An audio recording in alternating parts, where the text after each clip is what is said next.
Welcome to Vanathi's kitchen. வாங்க, இன்னைக்கு வாழைத்தண்டில் ஒரு வித்தியாசமான ஒரு ஃப்ரை ஒன்று பண்ணி காட்டுறேன். அதாவது இது டீப் ஃப்ரை பண்ணணும் ஆயிலில். ஆல்மோஸ்ட் இது வாழைத்தண்டு 65ன்னு சொல்லலாம். என்ன போடுற இன்க்ரீடியன்ஸ் அந்த மாதிரி செம்ம டேஸ்ட்டாக இருக்குங்க. ஸ்நாக்காகவும் சாப்பிட்லாம், சாப்பாட்டுக்கும் வச்சு சாப்பிட்லாம். உங்களுக்கு எப்படி பிடிக்குதோ அப்படி எடுத்துக்கோங்க. இந்த மாதிரி க்யூபாக கட் பண்ணிக்கோங்க. நார் துளி கூட இல்லாமல் க்ளீன் பண்ணி எடுத்துக்கோங்க. சரிங்களா? நான் கலர் மாறிடுறதுக்காக கொஞ்சம் போல் மஞ்சள் பொடி தண்ணியில் போட்டு வச்சுருந்து எடுத்து இப்போ வச்சுருக்கேன்.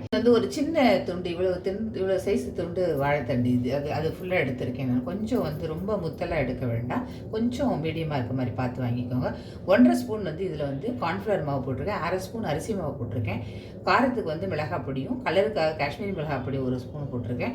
காரம் உங்களுக்கு எவ்வளோ தேவையோ அவ்வளோ நீங்கள் போட்டுக்கோங்க. கரம் மசாலா பொடி போட்டிருக்கேன். அண்ட் தென் இஞ்சி பூண்டு பேஸ்ட் ஒரு ஸ்பூன் போட்டிருக்கேன். போல் ஒரு 1/4 மூடி எலுமிச்சம்பழத்தை புழிஞ்சிக்கலாம். தேவையான உப்பு போட்டுக்கிறேன். வாழைத்தண்டில் எப்போவுமே உப்பு பார்த்து போடுங்க. கொஞ்சம் உப்பு கூடுதலாகிடும். அதில் போடும்போது இதை நல்லா இந்த மாதிரி கலந்து விடுங்க.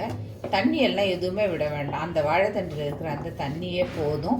நல்லா கலந்து ஒரு 1/2 hour நல்லா இது ஊறட்டும். ஊறினதுக்கு அப்புறமா எடுத்து நம்ம இதை எண்ணெயில் போட்டு பொரிச்சு எடுக்கலாம். செம்ம சூப்பராக இருக்குங்க. வாழைத்தண்டு குழந்தைங்க சாப்பிடவே மாட்டாங்க.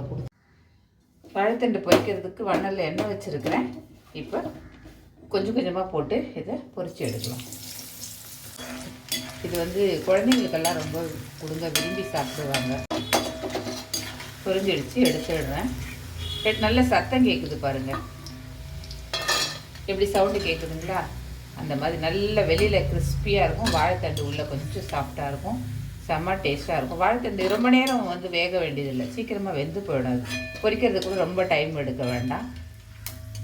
இந்த மாதிரி கலகலன்னு சவுண்டு வந்துடுச்சுன்னா நீங்கள் எடுத்துடலாம். அது சூப்பராக ரெடி ஆகிடுச்சு பாருங்கள். சத்தம் கேட்குது பாருங்கள், எப்படி எவ்வளோ முறுமுறுன்றது பார்த்தீங்களா? நல்லா செம்ம டேஸ்ட்டாக இருக்கும். செஞ்சு பார்த்துட்டு பிடிச்சதுன்னா லைக் பண்ணுங்கள், ஷேர் பண்ணுங்கள், சப்ஸ்கிரைப் பண்ணுங்கள். இங்கே பாருங்கள், உள்ள வாழைத்தண்டு வெந்துடுச்சு.